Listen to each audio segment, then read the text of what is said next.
สมมุติว่าถ้าวันพรุ่งนี้โปต้องตายไป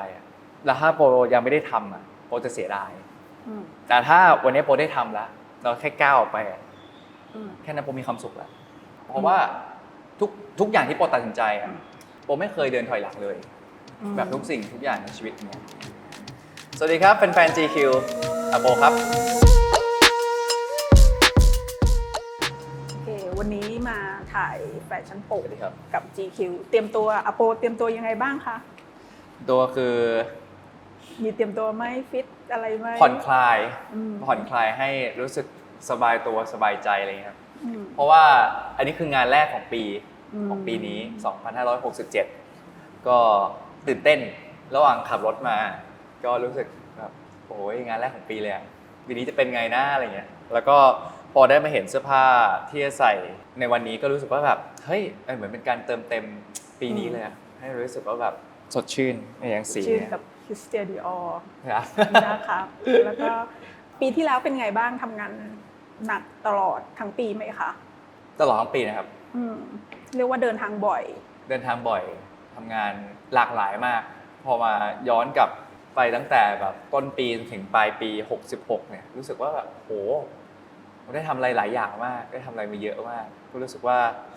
เหมือนแบบคุ้มค่าทีนี้เราอยากย้อนขออโปย้อนกลับไปสักนิดนึงตอนที่อโปยังเป็นเด็กชายอโปตอนนั้นอะเป็นยังไงบ้างเราจำภาพวัยเด็กหรือบ้านหลังที่เราเคยอยู่ได้ไหมเป็นยังไงบ้างคะถ้าย้อนกลับไปหาเด็กชายอโปเนี่ยก็จะเห็นภาพอโปและเมืองหัวหินใช่เพราะโปอยู่ที่นั่นอยู่ในบ้านตึกแถวโปก็จะอยู่กับพ่อแม่แล้วก็พี่น้องด้วยแล้วก็อากงอาม่าบรรยากาศก็เป็นแบบสไตล์ไทยจีนเพราะว่าพ่อแม่ก็จะพูดภาษาไทยคุยกับพี่น้องก็เป็นภาษาไทยแต่ว่าอากงอาม่าเนี่ยก็จะคุยภาษาจีนกันบางทีเขาคุยกับพ่อแม่ด้วยงั้นบรรยากาศในบ้านก็จะเป็นอย่างนั้นน่ะไทยจีนมันจะมีความแบบอบอุ่นที่แบบครอบครัวใหญ่อยู่ด้วยกันมันจะมีฟิลนึงของเด็กลูกคนจีนคือพ่อแม่เราจะพูดภาษาไทยกับเราแต่อากงอาม่าจะพูดภาษาจีนอโปฟังอากงอาม่ารู้เรื่องไหมคะ ฟังออกไปแล้วเขาด่าเขาจะด่าเขาคือเหมือนเขาจะแอบคุยกับพ่อแม่แล้วเขาก็จะพูดภาษาจีนแล้วพอเขาพูดบ่อยเราจำได้ว่าไอ้คำนี้มันด่าคือเหมือนกับแบบพูดกับเราเสร็จแล้วก็แบบด่าเราพ่อแม่เฮ้ยมันสอนมันด้วยนะนี่มันดื้อเนี่ยมันดื้ออะไรอย่างเงี้ยทราบว่าตอนเด็กๆชอบไปสวดมนต์กับคุณแม่เอาจริงๆนะโปจะจำภาพตอนเด็กขนาดนั้นไม่ได้แต่แม่เขาจะมักจะเล่าให้ฟังว่าตอนเด็กๆเวลาแบบเราร้องไห้เยอะๆอย่างเงี้ยแม่เขาจะกิจวัตรประจำวันคือสวดมนต์แล้วเขามักจะพาเราขึ้นไปสวดมนต์ด้วยแล้วช่วงเวลาที่เขาสวดมนต์เราก็จะเงียบก็เลยไม่แน่ใจแต่ว่ามันเหมือนแบบมันอยู่ในเนื้อในตัวเราว่าเหมือนกับประมาณว่าอาจจะมีภาพเรือนรางว่าเราแบบตอนเด็กก็ไปสวดมนต์เนอะประมาณนั้นเพราะว่าคือแบบที่บอกว่าอยู่ในนี้ในตัวคือหมายความว่าทุกปีใหม่เราไม่ได้ไปแบบเที่ยวเล่นไปดูพลุอะไรกับแบบที่คนอื่นเขาทำคือภาพที่จำได้มาตลอดคือเราจะไปวัดเพราะพ่อแม่จะพาเราแบบไปวัดอยู่กับแบบเกี่ยวเรื่องศาสนาตลอดเวลาอะไรเงี้ยแล้วนั่นก็คือภาพจำแล้วก็ตอนนั้นจำได้ว่าขึ้นม.4 ตอนนั้นโปย้ายจากโรงเรียนที่หัวหินมาเรียนโยธีเบิร์นนะที่กรุงเทพมาเข้ากรุงเทพแล้วใช่แล้วนั่นคือครั้งแรกที่เรารู้เลยว่าเฮ้ยจริงๆสิ่งที่พ่อแม่ปลูกฝังมันอยู่ในเนื้อในตัวเราจริงๆเพราะว่าพอเราย้ายมาอยู่คนเดียวใช่ไหมแล้วเสร็จปั๊บเราก็แบบเฮ้ยอยู่คนเดียวเราว่าอยู่กรุงเทพจะปีใหม่ละเราไปไหนดีแล้วมันนึกไม่ออกเพราะมันไม่เคยไปที่อื่นเลยแบบไม่เคยไปที่อื่นเลยก็กลับไปวัดสมัยนู้นพ่อแม่มักจะพาไปบ่อยก็คือแบบไปวัดที่ต่างจังหวัดเนี่ยเราก็นั่งรถไปที่วัดนั้นอะไรเงี้ยชื่อวัดอัมพวันนะจะไม่ผิดอยู่สิงห์บุรีเราก็นั่งรถไปที่วัดนั้นเลยไปแบบฉลองปีใหม่กับตัวเองไปคนเดียวป่ะคะใช่โอ้เดียวนะย้ายจากม.3 แล้วเข้ามาเรียนในกรุงเทพครับแล้วอโปอยู่คนเดียวอะค่ะถ้าจำไม่ผิดตอนนั้นเหมือนอยู่พี่สาวด้วยแต่ว่าคือโปพี่สาวแล้วน้องชายเราจะไม่ได้แบบว่า สนิทกันมาก อ๋อ เพราะพี่สาว เข้าใจ เขาอยู่โรงเรียนหญิงล้วน อืม ซึ่งเขาย้ายมากรุงเทพก่อน แล้วน้องชายก็ไปเรียนโรงเรียนประจำก่อนงั้นโปจะเป็นลูกคนกลางที่อยู่หัวหิน อื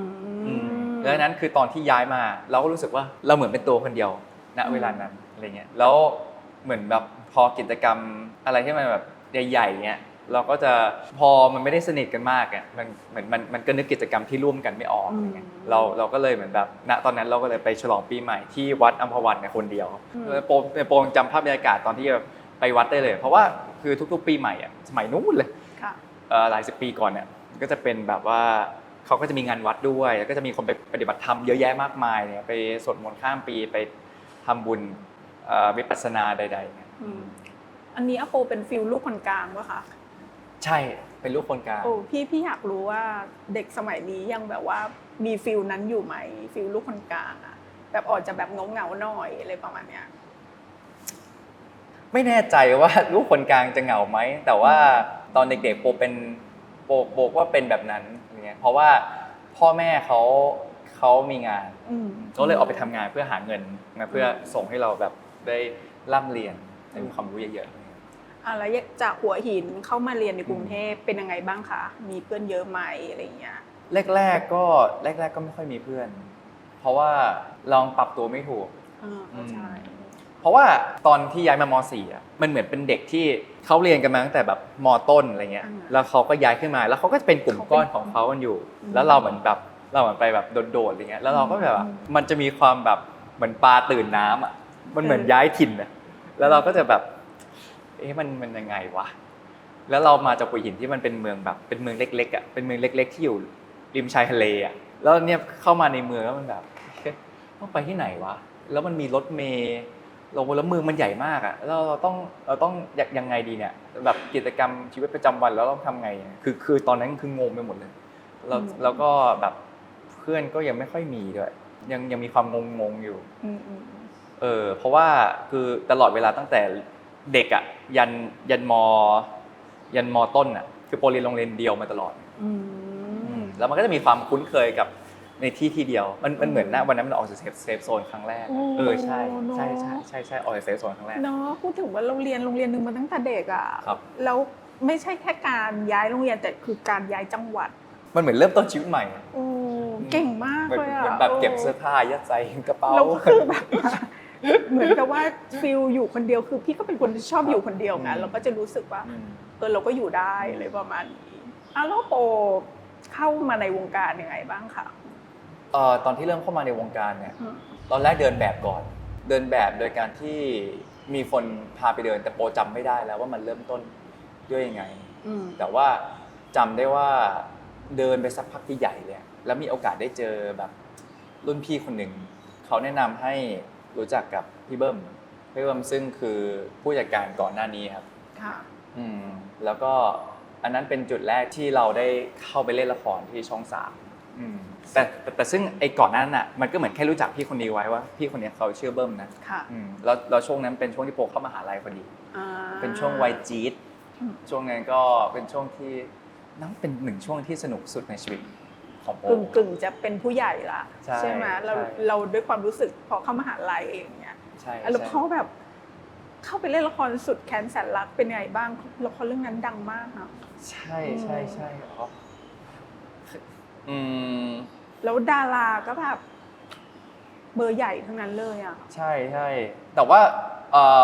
ส่วนใหญ่ที่คนโฟกัสกันจะเป็นแบบรุ่นพาร์ทคนโตอะไรเงี้ยคือเราก็จะเป็นเด็กใหม่แล้วก็จะแบบคือเราหน้าใหม่มากคือคนก็จะรู้จักเราน้อยหน่อยอะไรเงี้ยณเวลานั้นนะครับเรื่องราวมันมีอยู่ว่าคือโปไปแคสที่ช่อง3แล้วโปแคสไม่ได้แล้วทีเนี้ยก็เขาตามหานักแสดงคนหนึ่งอยู่ที่เขาอยากได้เป็นแบบเหมือนแบบลูกพี่ลูกน้องกันที่แบบ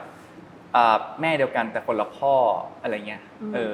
แล้วเขามีนักแสดงที่แคสวางไว้อยู่ตัวคนหนึ่งแล้วชื่อว่าเพื่อนคณินอะไรเงี้ยแล้วสีผิวความสูงลักษณะมันโปรดันคล้ายเขาแล้วพอไปแคสเรื่องเนี้ยเขาก็เลยเหมือนแบบโอเคผมเปิดโอกาสให้ลองเล่นแล้วก็นั่นแหละคือครั้งแรกที่เล่นละครใช่โปบอกว่าไม่ค่อยมีคนรู้จักพี่ว่าไม่จริง คนน่ะรู้จักอโปจากเรื่องนี้ อ๋อจริงเหรอ ใช่ไหมคือยังมีคนถามพี่เลยว่าจะมีอยู่ช่วงหนึ่งที่แบบเหมือนแบบอโปจะหายไปอะ หายไป โอ้คือทุกคนอะรู้จักอโปจากเรื่องนี้ แต่เราอาจจะไม่รู้ตัวไงเพราะดาราเขาเยอะมากใช่ไหมแล้วช่วงที่แบบมีละครต่อเนื่องมาบ้างอะไรอย่างเงี้ยแล้วมีอยู่ช่วงหนึ่งแล้วทำไมถึงเราหายไปจากวงการบันเทิงไทยอะค่ะ คือโปแค่คิดว่าถ้าเรามีแค่ชีวิตเดียวอะในชีวิตเราจะทำอะไรบ้างณวันนั้นก็คิดนะครับวันนั้นก็25แหละแล้วก็รู้สึกว่าแบบโหวันมันแค่แบบตลอดทั้งปีอะสมมติเราถ่ายละคร2 เรื่องอะมันครบปีแล้วอะแล้วมันทำแค่นี้เองอะคือโปเล่นละครตั้งแต่แบบตอน19คือก่อนหน้านั้นคือโปก็เดินแบบชีวิตมันก็วนลูปไงงั้นโปคือไม่ได้ลองอาชีพอื่นเลยนอกจากการเข้าไปเป็นตัวละครแล้วได้ทำอาชีพอื่นโปเลยรู้สึกว่าเฮ้ยถ้างั้นน่ะเราไปหาอะไรอื่นทำกันไหมคือจริงๆคือณตอนนั้นอ่ะมันก็ยังรักการแสดงอยู่แหละแต่แค่รู้สึกว่าเราน่าจะไปลองหาอะไรเพิ่มเติมทำไหมในแบบเข้าไปสู่ชีวิตจริงดูไหมว่าแบบชีวิตจริงๆเขาอ่ะคนของมนุษย์คนหนึ่งเป็นยังไงแล้วก็เลยตัดสินใจคิดแล้วว่าแบบเอ้ยเรากลับไปมุ่งมั่นเรียนก่อนดีกว่าเอาไปเรียนให้จบก่อนตอนนั้นยังเรียนอยู่ด้วยแล้วก็ไปโฟกัสที่เรียนแหละก็ไม่ค่อยรับละครแล้วก็เอาเรียนให้จบเพื่อที่แบบไปเซตเทิลที่ต่างประเทศดีกว่าก็คือสหรัฐอเมริกาใช่ตั้งใจว่าจะไปทำอะไรที่นู่นค่ะเอาจริงตั้งใจจะเป็นนักแสดงอยู่แล้วตั้งใจเป็นนักแสดงคือต่อให้เป็นได้หรือเป็นไม่ได้แต่โบอยากลองโบรู้สึกว่าสมมุติว่าถ้าวันพรุ่งนี้โบต้องตายไปแล้วถ้าโบยังไม่ได้ทำโบจะเสียดายแต่ถ้าวันนี้โบได้ทำแล้วเราแค่ก้าวออกไปแค่นั้นโบมีความสุขแล้วคือโบก็ขายของทุกอย่างขายเฟอร์นิเจอร์ขายนู่นนี่นั่นเก็บเสื้อผ้าทั้งหมดที่เรามีที่ไทยไปหมดเลยแล้วก็เหมือนแบบไม่ได้กะว่าจะกลับมาแล้วโอเคเหมือนแบบเฮ้ยลองไอ้จังหวะที่เก็บเสร็จแล้วแบบว่าเราจองตั๋วทุกอย่างเสร็จแล้วแบบกำลังจะไปความรู้สึกที่เรากล้าตัดสินใจแล้วทำอะไรสักอย่างมันเป็นแบบนี้นี่เองอะไรเงี้ยเพราะตลอดเวลาที่ผ่านมาคือเหมือนแบบโบแค่เดินแบบแล้วโบก็เล่นละครแล้วก็เหมือนแบบคือเอาง่ายๆคือแค่หาตังค์ค่ะแต่ว่าโบว่ามันไม่ได้โบรู้สึกว่ามันอาจจะไม่ได้ตอบโจทย์โบเท่าไหร่แล้วพอไปถึงอเมริกาเป็นยังไงบ้างพอลงเหยียบแผ่นดินอเมริกาปุ๊บพอเหยียบปั๊บก็รู้สึกว่าแบบคือเอาจริงคือโปเคยไปลองดูก่อนแล้วโปลองไปเที่ยวดูเพราะโปแผนว่าโปจะไปโปเลยลองไปเที่ยวดูก็เสร็จปั๊บก็แบบได้ที่นี่แหละเพราะว่าจังหวะผู้คนจังหวะการเดินมันแบบเรารู้เลยว่าแบบมันไม่จำเจแน่นอนทุกคนต้องแบบ survive แบบต้องเอาชีวิตรอดแล้วแบบรู้สึกว่าเนี่ยคือเราเพราะจริงๆโปเป็นคนแอคทีฟตอนนั้นเป็นรัฐอะไรอะคะตอนนั้นไปนิวยอร์กโอ้เมืองใหญ่ด้วยเนาะไปนิวยอร์กแล้วมันคือเราแบบแค่ลองจินตนาการว่าแค่เราก้าวเท้าออกจากบ้านทุกคนไม่มีใครเดินช้าเลยถ้าเกิดไม่ได้จูงหมาหรือว่าแบบเดินกินอะไรนะไม่มีใครเดินช้าสักคนทุกคนต้องเดินเร็วหมดเลยงั้นแปลว่าทุกคนมีเป้าหมายการใช้ชีวิตในแต่ละวันแล้วเราคิดว่าเฮ้ยเราเป็นหนึ่งในนั้นแล้วเราก็รู้สึกว่าเฮ้ยเราได้มาอยู่ในที่ที่แบบพวกมี energy เดียวกับเราแล้วตอนนั้นแค่ไปถึงเราก็มีความสุขแล้วเรารู้สึกว่าแบบนี่แหละต่อให้ได้หรือไม่ได้ไม่เป็นไรเราแค่ได้ทำแล้วเป้าหมายที่โปบอกว่าอยากจะเป็นนักแสดงเราแพลนไว้ไหมคะว่าเราจะต้องไปตามสเต็ปไหนเริ่มจากอะไรก่อนคือณวันนั้นนะครับก็แค่รู้สึกว่า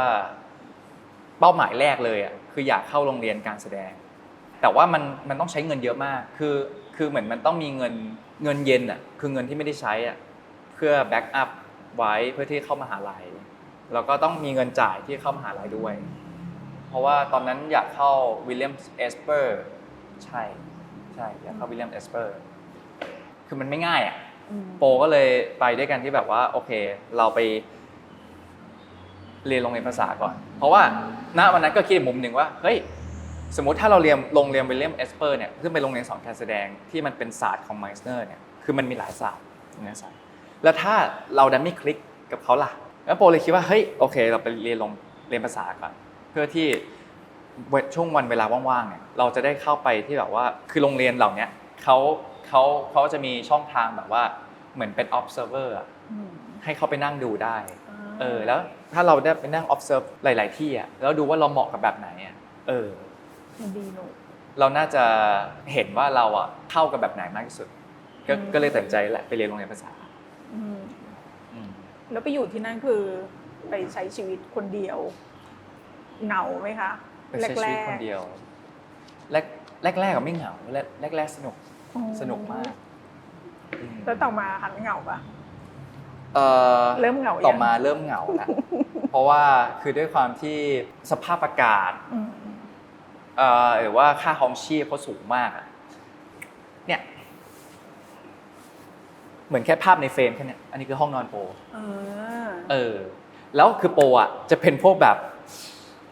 คือพื้นฐานโปไม่ใช่คนแบบไม่ใช่คนแบบอะไรก็ได้งั้นแปลว่าโปทำงานหนักมากขึ้นแล้วโปคิดว่า energy ตรงเนี้ยคือเราจริงแล้วบรรยากาศโดยรอบมันก็สร้าง energy ให้เราเนอะอะไรอย่างงี้แล้วโปชอบอยู่ธรรมชาติแล้วตรงที่โปอยู่อ่ะดันอยู่ริมน้ำพอดีโปแบบนี่แหละใช่แต่ตัดมากลับมาที่ห้องก็คือห้องอย่างแค่นี้นะงั้นณวันนั้นน่ะคือตู้เสื้อผ้าก็ไม่มีใช้เลยนะโปจำเป็นที่ต้องแบบโอเคเอาเป๋าเดินทางวางไว้ชิดกันเนี่ยอันนี้คือที่นอนเสร็จปั๊บข้างๆอ่ะคือโต๊ะทำงานแล้วเป็นผนังละแล้วก็เป็นรูเล็กๆซึ่งรูเล็กๆอ่ะก็คือประตูเปิดปิดแล้วฝั่งขวามือมันจะเป็นช่องเล็กๆโปเอาเป๋าเดินทางวางโปจำเป็นที่ต้องพับผ้าทุกอย่างอ่ะให้มันจัดสรรให้มันอยู่ในพื้นที่ทั้งหมดแล้วบนหัวคือฮีเตอร์แล้วงั้นฮีเตอร์ก็วางของได้นิดหน่อยที่มันดูไม่อันตรายมากงั้นคือพออยู่ในสภาพเนี้ยโปรู้สึกว่าว่ะมันก็เจ๋งจริงนะที่เราได้อยู่ในที่ที่เราชอบแต่ว่าโหสภาพความเป็นอยู่คือมันลำบากมากอะไรเงี้ยแต่โปก็พยายามจำภาพวันนั้นไว้ว่าโอเคถ้าวันหนึ่งที่เราโตขึ้นเราจะไม่ลืมวันนี้ที่เราได้ลองทำอะไรแบบนี้อะไรเงี้ยแล้วแบบว่าคือตอนนั้นมันมีความสุขมากอะที่เราได้ออกไปใช้ชีวิตด้วยตัวเราเองแล้วคือแบบหนึ่งเรื่องที่เปลี่ยนชีวิตโปอะณวันนั้นที่โปจำได้ก็คือเรื่องการซื้อส้มจริงๆคือโปเคยเล่าไปแล้วแหละว่าคือก่อนหน้านั้นคือโปมีผู้จัดการแล้วก็แบบพ่อแม่โปเนี่ยจะเป็นพ่อแม่ที่เขารักและห่วงเรามากงั้นคือเขาก็จะเฮ้ยแบบเต็มที่ในการดูแลเราสมมติเราอยากได้อะไรสักอย่างเขาจะไปหามาให้ไปซื้อมาให้ไปทำนู่นนี่นั่นมาให้สมมติเราอยู่กรุงเทพเราบอกเฮ้ยเราอยากได้ที่โกนหนวดเขาจะซื้อจากหัวหินแล้วขับรถมาให้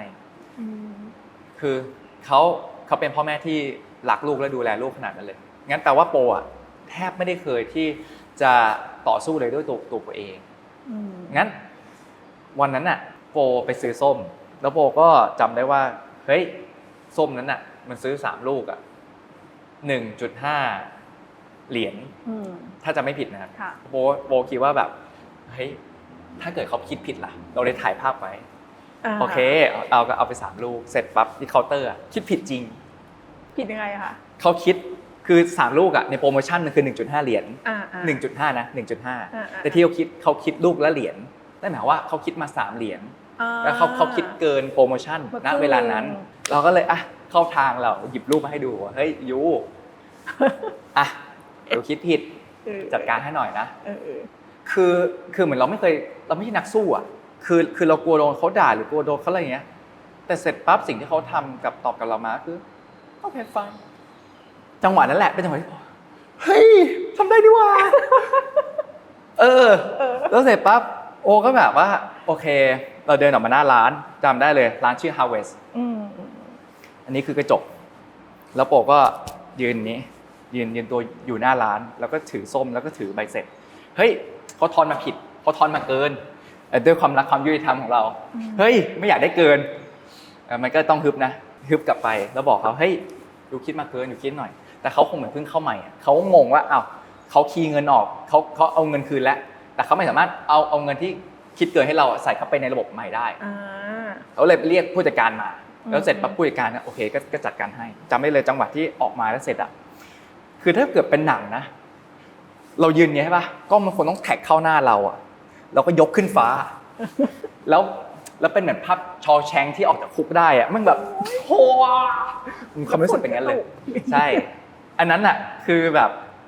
มันคือช่วงเวลาที่ดีมากครั้งหนึ่งในชีวิตเลยช่วงมวลที่อยู่ที่นั่นนะคือมันได้สุขได้เศร้าได้มีความสุขได้ล้มได้ลุกอะไรเงี้ยเดี๋ยวย้อนกลับไปนิดนึง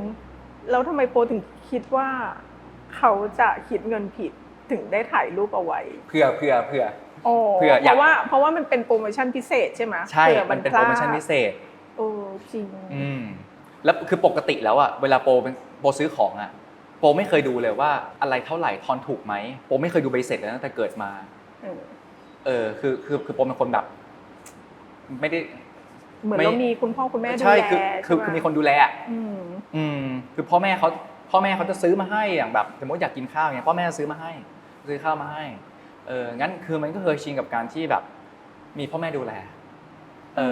แล้วโปก็เลยแบบโอเคเขาอาจจะทำผิดเขาอาจจะทำพลาดก็ได้เขาดันทำพลาดจริงเราเลยได้เรียนรู้ไงเพราะว่าโอ้โหกูโตแล้วโว้ยชีวิตเปลี่ยนเพราะส้มใช่ชีวิตเปลี่ยนเพราะส้มแล้วเขาจะเปรียบกับเรื่องชอแชงเนอะใช่คือภาพมันเป็นงั้นเลย16 ปีเหมือนเราออกจากคุกตอนนั้นเขาเรื่องนั้นคือพระเอกติดคุก16 ปีเนอะไม่รู้แต่โปว่าโปติดมา20 กว่าปีจำไม่ได้โปว่าโปติดแบบแบบเขาออกแล้วอ่ะโหเจ๋งว่ะพี่รู้สึกว่าชีวิตของโปสนุกดีอยู่ที่อเมริกาอย่างเงี้ยแล้วทำไมถึงกลับมาเมืองไทยอะค่ะเพราะว่าโควิดแล้วก็คือแบบโควิดก็คือมีแต่คนเขาจะไปฉีดวัคซีนที่อเมริกานะเอาจริงปะตอนนั้นไทยดูแลดีกว่าจริงจริงเพราะว่าคนเขานี่คนเขาเยอะแล้ววัฒนธรรมมันคนละแบบเขาจะมีความใกล้ชิดกว่าเราคืออย่างเราเนี้ยอันนี้คือสวัสดีใช่ไหมของเขาจะแบบใช่ก็คือกลับมา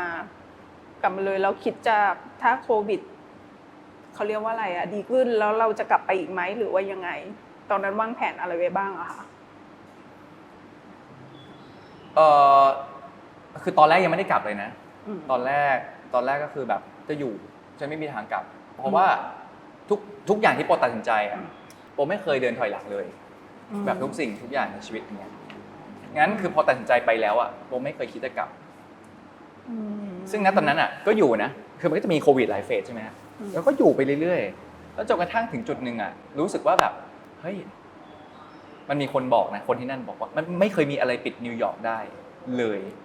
ไม่ว่าอะไรจะเกิดขึ้นขนาดตึกถล่มยังไม่นี่เลยเนาะใช่ไม่ว่าจะมีไวรัสใดๆก็ตามอันนี้คือไวรัสตัวแรกที่สามารถทำให้นิวยอร์กหยุดเคลื่อนไหวได้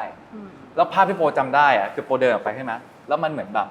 มันเหมือนในหนังอะมันเหมือนในหนังเรื่องแบบ I am the legend อะที่ออกไปแล้วแบบเงียบมากอะเงียบจริงๆอะทำสแควร์เงียบทุกสิ่งทุกอย่างเงียบหมดเลยแล้วโปรู้สึกว่าเฮ้ยแต่เสน่ห์ของอเมริกาเสน่ห์ของที่นั่นน่ะมันคือการที่ได้สื่อสารกันได้เจอกันที่พูดคุยกันแต่เนี้ยมันไม่ใช่อ่ะนี่มันคือการใส่แมสแล้วทุกคนคือณวันนั้นมันยังเป็นโลกที่ทุกคนยังกลัวกันอ่ะเพราะมันมองไม่เห็นมันไม่สามารถรู้ได้ว่าฉันติดหรือยังหรือเธอติดยังอะไรเงี้ยงั้นคือแบบคือมันน่าคือรู้สึกมันน่าเบื่อแหละรู้สึกว่าเราคิดว่าแบบเฮ้ยถ้าที่เนี่ยถ้าเรารอต่อไปอ่ะมันได้แค่รองั้นเราต้องทำอะไรสักอย่างถ้าที่นี่ไม่เวิร์กเฮ้ยงั้นเราลองกลับไปบ้านเกิดดูไหมเพราะจริงคือโปรรักการแสดง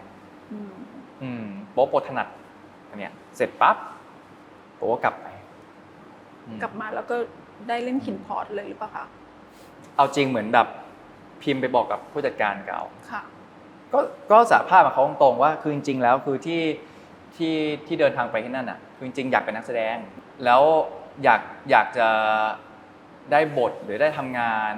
ในฐานะนักแสดงในบทที่เราเลือกหรือแบบเส้นทางที่เราอยากเป็นอะไรเงี้ยคือเราไม่ได้อยากเป็นพระเอกแบบพูดตามตรงเราอยากเป็นนักแสดงเราก็บอกเขาซึ่งก่อนที่จะไปอ่ะเขาไม่เข้าใจว่าทำไมเราถึงไม่รับงานแล้วพอตอนจะกลับไปไทยเราสารภาพเขาถ้างั้นอ่ะโอเคเดี๋ยวโปจะกลับแล้วนะแล้วก็ทีเนี้ยโอเคก็กลับไปมันก็ต้องพอกลับไปปั๊บก็คิดต่อแบบ มันมีงานไหนที่น่าสนใจบ้างเพราะณวันนั้นเราไม่ได้มีคอนแทรคกับที่ไหนละ ค่ะ เราสามารถเลือกรับเล่นไม่ว่าจะเป็นซีรีส์หนังหรืออะไรก็ตามอ่ะที่เราอยากเล่น เราเลยรู้สึกว่าวิธีการถ่ายแบบอื่นอ่ะไม่ว่าจะเป็นหนังหรือซีรีส์เป็นแบบที่เราสนใจ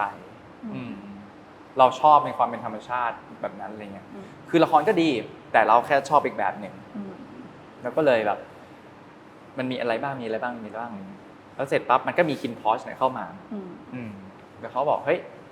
ลองไปดูไหมแล้วเราก็อ่านดูเพราะว่าคือก่อนหน้าเขามีการแคสมาอยู่แล้วแล้วเราก็ดูแบบดูเหมือนโครงเรื่องอะไรเงี้ยแล้วเรารู้สึกว่าเฮ้ยมันน่าสนใจ เพราะว่าภาพลักษณ์ที่เขาสื่อสารมาณตอนนั้นคือเราโฟกัสแค่การแสดงแล้วเรารู้สึกว่าถ้ามันได้ลองอ่ะก็โอเคอย่างน้อยขอแคสจะเล่นไม่เล่นเนี่ยเดี๋ยวเราขอดูอีกทีนึงแต่เราอยากแคสมันเหมือนเป็นการที่ได้ทำสิ่งที่เรารักอ่ะคือแค่ไปแคสหรือได้ทำการแสดงแล้วมีความสุขแล้วพอไปแคสเสร็จปั๊บก็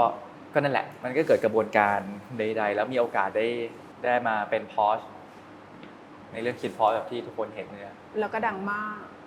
แล้วคิดไหมว่าจะดังถามจริงๆคิดไหมว่าจะดังขนาดนี้ก็เรื่องคินพอชเหรอครับถือเป็นจุดเปลี่ยนของชีวิตเลยไหมเรื่องนี้ถือเป็นจุดเปลี่ยนของชีวิตนอกจากส้ม จริงๆมันมีหลายเหตุการณ์นะแต่ส้มนี่คือเป็นเหตุการณ์ที่เป็นอันนึงที่ชัดเจนที่สุดแล้วกันคือแต่จริงๆคินพอชมันมี2สเต็ปใหญ่ๆคือคินพอชแรกอ่ะคือพาร์ทนึง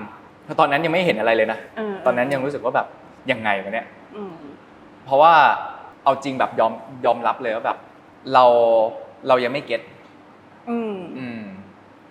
ยังไม่เก็ตตัวละครยังไม่เก็ตกับอะไรเลยบทหรือว่ายังไงทุกอย่างเลยยังไม่เก็ตยังไม่เห็นภาพไปเลยยังไม่รู้สึกว่าแบบ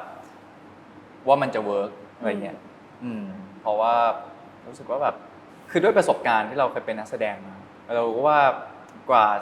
ผลงานหนึ่งจะออกมามันต้องมีต้องมีอะไรบ้างกระบวนการมันเป็นอะไรบ้างแต่ณตอนนั้นก็ยังรู้สึกมันเหมือนแบบลอยๆอย่างเงี้ยแต่เรารู้สึกว่าบทมันน่าสนใจนะแต่แค่มันยังไม่แข็งแรงขนาดนั้นนะแล้วพอมีโอกาสที่บริษัทเนี้ยชื่อ Beyond Cloud เนี่ยเขาเข้ามาทำอันนั้นรู้เลยโอเคอันนี้คือจุดเปลี่ยนละเพราะว่าคือเหมือนพอบริษัทใหม่เขามาเหมือนแบบกลางแพทเทิร์นทั้งหมดออกอะแพทเทิร์นของคินพอสอะบทตัวละครทุกอย่างอะโอเคเราเริ่มเห็นภาพแล้วคือเหมือนพอเราเห็นแบบเพื่อนร่วมงานหรือเราเห็นบทที่มันถูกdevelopจนมันแบบเริ่มที่มันเข้มข้นแล้วเรารู้สึกว่าอันนี้น่าจะใช่ละน่าจะใช่แล้วด้วยความใหม่ทั้งบริษัทและบทก็คือต้องยอมรับว่าตัวเนื้อเรื่องและบทค่อนข้างใหม่อโปคิดว่าอะไรที่ทำให้คินพอสประสบความสำเร็จโปว่าความเชื่อนะถ้าเป็นในมุมโปเพราะทุกคนเชื่อแบบเดียวกันนะไม่มีใครในทีมบอกเลยว่าแบบมันเป็นไปไม่ได้ทุกคนจะเชื่อว่ามันเป็นไปได้เพราะแม่ตัวโปเองอ่ะโปก็ไม่เคยเห็นในแบบที่คินพอสทำมาก่อนจากประสบการณ์ในวงการที่ผ่านทั้งหมดแต่รู้สึกว่าเฮ้ยเราเห็นภาพอยู่ในหัวเนี่ยซึ่งณตอนที่เริ่มต้นคินพอสทีมก็คุยกันว่าแบบมันจะยังไงดีมันต้องเหมือนแบบเหมือนร่างภาพด้วยวิดีโอ1ตัวก่อนว่าแบบเหมือนแบบธีมของเรื่องทั้งหมดมันจะเป็นยังไงตอนนั้นก็มานั่งลิสต์กันว่าแบบใครที่จะเป็นแบบคนที่จะมาเรียกว่า portray หรือบรรยายความเป็นคินพอสเนี่ยออกมาได้ก็นั่งลิสต์กันแล้วก็โชคดีที่ณวันนั้นมีเพื่อนอันนี้ขอแบบรีเฟอร์เลยเพื่อนชื่อจีนคุณจีนเขาเป็นผู้กำกับพวก MV พวกใดๆอย่างเงี้ยอยู่แล้วอะแล้วเทสเขาอะรสนิยมเขาอะแม้แต่การแบบมุมภาพหรือว่าการเล่าเรื่องหรือแม้แต่การเลือกเพลงของเขาอะดันตรงกับพี่ปอนคือคนที่เขาทำคอนเสิร์ตทำโชว์มาทั้งชีวิตอะแล้วพอเขามาแมทช์กันอะแล้วมันเล่าเรื่องเหมือนเป็นหนังสั้นอะออกมา เรียกว่า the hidden message ว่าอันเนี้ยคือ Kin Porsche นั่นน่ะคือเหมือนมันเป็นจุดเปลี่ยนที่เห็นชัดที่สุดแล้วมันทำให้เราเชื่อมั่นได้เลยว่าเฮ้ยนี่แหละคือความเชื่อที่ทุกคนได้เห็นตรงกันว่ามันเป็นไปได้ม คิดว่าความพยายามหรือความทะเยอทะยานเนี่ยอะไรสำคัญกว่ากัน โปว่ามันต้องมาคู่กันนะครับโปรู้สึกว่าถ้ามันไม่ทำร้ายใครอะทำไปเถอะ ใช่ เพราะว่าเราไม่ได้เหยียบหัวใคร เราไม่ทำร้ายใคร เราไม่ได้ทิ้งใคร เราไม่ได้อกตัญญูกับใครเราก็แค่ทำสิ่งที่เราอยากทำเพราะก่อนที่เราจะเดินไปแต่ละสเต็ปอะเราจะเคลียร์สิ่งที่มันเกิดขึ้นเสร็จแล้วทุกวันนี้เวลาอโปจะเลือกทำงานสักชิ้นนะคะครับอโปมองอะไรเป็นพื้นฐานค่ะในการจะทำงานสักชิ้นหนึ่งอะไรอย่างเงี้ยเวลาโปจะเลือกอะไรสักอย่างอะโปจะมองว่าพรุ่งนี้โปจะตายแล้วแล้วถ้าสมมติว่าเราไม่มีชีวิตอยู่แล้วเรามองหันกลับมามองอะไรบ้างที่เราภูมิใจเราได้ทำอะไรให้ใครบ้างอย่างนั้นวันนี้สิ่งหนึ่งที่ภูมิใจมากๆเลยก็คือแฟนคลับคือเขาไม่ใช่แค่ซัพพอร์ตเราแต่ทุกครั้งอ่ะเราเต็มที่แล้วเราส่งความสุขแล้วส่งความรักให้เขาอย่างเต็มเปี่ยมคือหมายความว่าคือก็อย่างที่บอกว่ามันคือ give and take เพราะว่าเขาเดินทางมาเขาต้องตั้งใจเขามาหาเราอาจจะไม่ได้มีของอะไรให้นะแต่ว่าเรามีตาที่ปลอบประโลมเธอได้เรามีคำพูดที่ช่วยฮีลใจเธอได้เรามี energy บวกที่เราส่งให้เธอเรารู้สึกว่าโอเคเราแลกกันนะเธอไม่ได้มาเสียตังค์แน่นอนอันนี้คือโปรู้สึกว่าอันนี้คือสิ่งหนึ่งที่โปภูมิใจมากว่าเราได้ทำอะไรให้คนแล้วงั้นถ้าวันนี้โปไม่อยู่แล้วโปรู้สึกว่าอย่างน้อยเร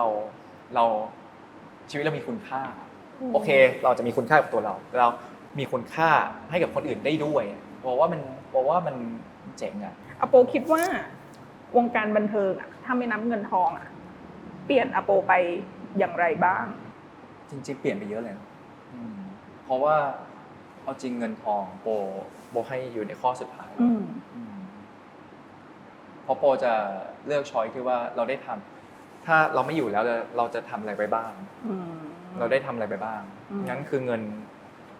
โอเคเงินมันต้องใช้แหละแต่โปจะมองไว้ข้อท้ายคำถามสุดท้ายแล้วเดี๋ยวจะยืดยาวไปกว่านี้อนาคตในวงการบันเทิงฝากทิ้งท้ายไว้หน่อยว่าเราคิดว่าเราจะไปถึงไหนอะไรเงี้ยโปอยากทำงานแบบ global จริงๆเพราะโปรู้สึกว่าสิ่งที่ทีม Beyond Cloud และโปทำหรือแม้ทีมต่างๆที่ Beyond Cloud เลือกมาเราทำมันอย่างเต็มที่มากแล้วทุกๆจินตนาการเราที่เราเชื่อว่ามันจะเป็นไปได้สมมุติเต็ม100มันเป็นไปได้50เลย50-60งั้นถ้าได้ทำงานแบบ global จริงๆแปลว่าเทคโนโลยีอุปกรณ์ความครีเอทีฟของพวกเขาของ culture ต่างๆแล้วมันรวมกับเราโหมันน่าสร้างสรรค์งานให้มันเจ๋งมากได้เลยอย่างแบบสมมติถ้าเกิดว่าเราเองสมมติถ้าได้ร่วมงานกับคริสโตเฟอร์โนแลนใครมันจะมีกี่คนบนโลกที่มันจะเล่าเรื่องจักรวาลที่แบบเคยไปหรอแล้วเล่าแล้วแบบคือเราเชื่อมันมีอยู่จริงหรือมันอาจจะมีอยู่จริงก็ได้แต่มันทำให้เราเหมือนเข้าไปเป็นส่วนหนึ่งได้แล้วเอาตัวละครที่แบบเขาอาจจะไม่เคยไปนอกโลกก็ได้แล้วเขาดูเชื่อว่าเขาอยู่จริงๆแล้วรู้สึกว่าเจ๋งว่ะหรือแม้แต่แบบมาร์ติน สกอร์เซซีอย่างเงี้ยที่แบบยูเคยอยู่ยุคนั้นเหรออย่างเช่นแบบแก๊งซอฟนิวยอร์กเนี่ย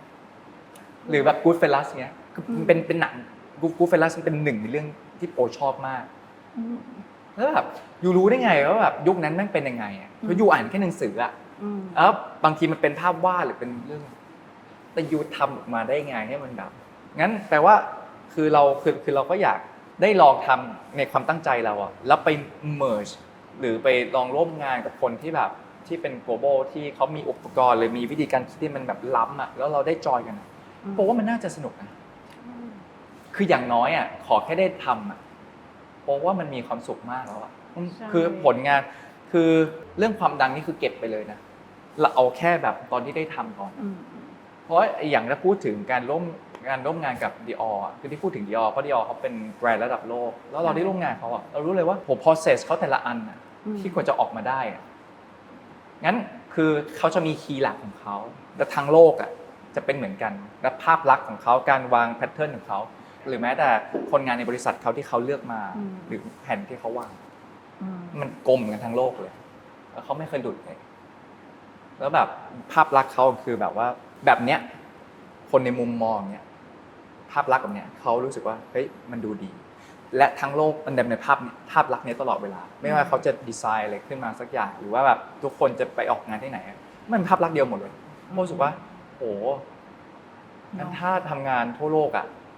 ไม่ได้คิดแค่ในประเทศแหละ มันต้องคิดล้ำปีกอ่ะแล้วจะจัดการไงให้คนทั้งระบบอ่ะ